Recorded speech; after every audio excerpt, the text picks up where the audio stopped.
इन आदिवासी महापुरुषों को कितना जानते हैं आप? दोस्तों, आदिवासी दो शब्दों से मिलकर बना है, आदि और वासी। इसका अर्थ मूल निवासी होता है।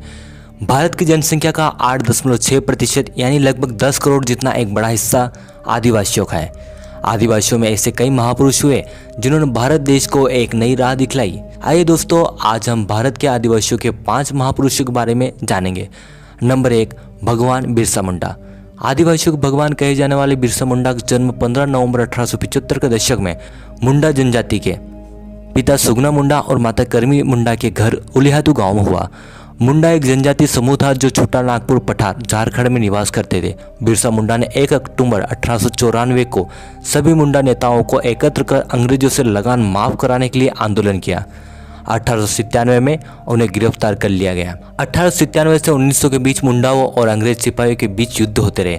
अगस्त 1897 में बिरसा और उनके 400 सिपाहियों ने तीर कमानों से लेस होकर खूंटी थाने पर धावा बोल दिया। 1898 में तांगा नदी किनारे मुंडाओं ने पहली बार अंग्रेजों को युद्ध में हरा दिया। जनवरी 1900 में डोमरी पहाड़ पर एक और संघर्ष हुआ जिसमें बहुत सी औरतें व बच्चे मारे गए। 3 फरवरी 1900 को चक्रधरपुर में जमकोपाई जंगल में बिरसा मुंडा को गिरफ्तार कर लिया गया। 9 जून 1900 को अंग्रेजों ने बिरसा मुंडा को जहर देकर मार दिया। बिरसा मुंडा का 1899 से 1900 के बीच चला उलगुलान विद्रोह बेहद चर्चित रहा। उन्हें धरती आबा व भगवान कहा गया। 15 नवंबर को बिरसा मुंडा जयंती जनजाति गौरव दिवस के रूप में मनाई जाती है। नंबर 2, तिलका मांझी। अंग्रेजों के विरुद्ध सर्वप्रथम आदिवासियों ने विद्रोह किया और उनके नेता तिलक मांझी थे। तिलका मांझी का जन्म 11 फरवरी 1750 में हुआ था।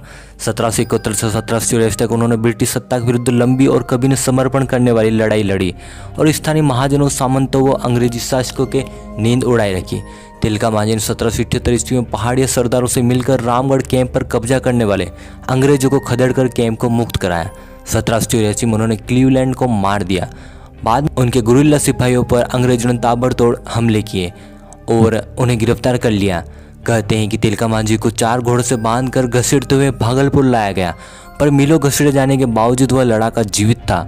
खून में डूबी उनकी देह तब भी गुस्सेल थे और उनकी आंखें बिरतानियों को डरा रही थी। अंग्रेजों ने भागलपुर चौराहे पर एक विशाल वटवृक्ष पर सरेआम लटकाकर उनकी जान ले ली। Number 3, Tatya Bhil. Indian Robin Hood नाम से पूरे भारत में विख्यात महान स्वतंत्रता सेनानी टट्या भील का जन्म 1842 में मध्य प्रदेश के खंडवा में हुआ। इनका वास्तविक नाम टंडरा था। वे 1878 से 1890 के बीच भारत में सक्रिय स्वतंत्रता सेनानी थे। 1818 में मराठा शासन के बाद सतपुड़ा के बहादुर भीलों ने अंग्रेजों के नाक में दम कर दिया। टट्या भील गुरिल्ला युद्ध नीति में पारंगत थे। ऐसा कहा जाता है कि टट्या जी भील में अलौकिक शक्तियाँ थी। कहते हैं कि वे ब्रिटिशों को लूटकर गरीबों में धन बांट दिया करते थे। उनकी पहुंच वर्तमान मध्य प्रदेश, राजस्थान, गुजरात और महाराष्ट्र तक थे। टट्या जी भील को सभी लोग मामा कहकर पुकारते थे। 4 दिसंबर 1890 को जबलपुर जेल में टट्या जी भील को फांसी दी गई। उनका मंदिर पाताल पानी में स्थित है। नंबर 4, राणा पूंजा। लेखक नैन्सी के अनुसार पानारवा में भील राजा राणा दयालदास का शासन था। 1990 में प्रकाशित Maharana Pratap and his times पुस्तक के अनुसार पानारवा ठिकाने के भील राजा राणा हरपाल के पोते राणा पूंजा थे।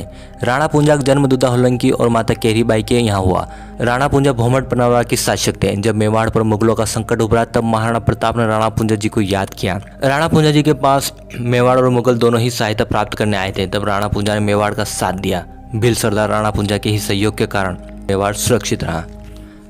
नंबर 5, वीर कुंवर नारायण सिंह। छत्तीसगढ़ के पहले शहीद के रूप में जाने जाने वाले वीर नारायण सिंह का जन्म छत्तीसगढ़ के सोनाखाना में 1795 में एक जमींदार परिवार में हुआ था। इनके पिता का नाम रामाराय था। इनके पूर्वजों के पास 300 गांवों की जमींदारी थी। 1856 के अकाल के समय भी अंग्रेजों और साहूकारों के अवैध जमाखोरों से अनाज लूटकर भूखी गरीब जनता को बांट देते थे। इस कारण 24 अक्टूबर 1856 को उन्हें बंदी बनाकर जेल में डाल दिया।